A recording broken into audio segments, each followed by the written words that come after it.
তারেক রহমান সাহেব পরিবারই প্রতিষ্ঠা করছেন, কথায় কথায় না, তিনি সব জায়গায় নিয়ে যাচ্ছেন তার পরিবারকে। এটা খুব ভালো জিনিস। বাঙালিকে আমরা অতিরঞ্জিত কথা বলি এবং আমরা ভাবাবেগে চালিত হই। এটা না হয়ে একটু ঠান্ডা মাথায় চিন্তা করুন, করতে হবে। এটা শুনলেই যে আমি রিয়াকশন দিতে পারবো এটা কোনো কথা নয়। আমাকে তো পড়তে হবে, বুঝতে হবে, জানতে হবে, তারপর রিয়াকশন দেন। একটা কথা আছে, অনেকে কথা শুনেই রিয়াক্ট করে, আবার অনেকে চিন্তা ভাবনা করে প্রতিক্রিয়া করে। সেটাই ভালো।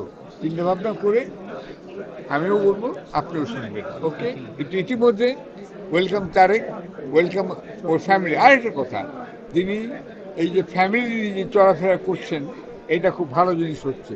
কারণ আমরা ইউরোপে আমেরিকায় সেটাই হয় এবং এখানে যেতে হবে। তার প্রতিদ্বন্দ্বী দলগুলোর মধ্যে আমি তো ফ্যামিলি দেখছি না, আমরা সবাই তো পরিবার। তুমিও একটা পরিবার আচ্ছা, আমিও একটা পরিবারের মধ্যে আছি।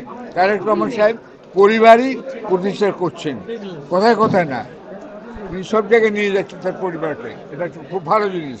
এটা করা উচিত সব প্রতিদিন। তার প্রতিদ্বন্দ্বীর পরিবারকে তো আমি দেখছি না, তারা কারা? কিন্তু তারাই তো মানুষ, তারা তো আমাদের সঙ্গে আছেন, তাদেরকেও আমি দেখেছি, তাদেরকে আহ্বান জানাচ্ছি, আপনারা আপনার পরিবার নিয়ে আসুন, তারেক রহমান মতন খোলামেলাভাবে চলুন। এটাই আমার মূল আহ্বান তাদের প্রতি।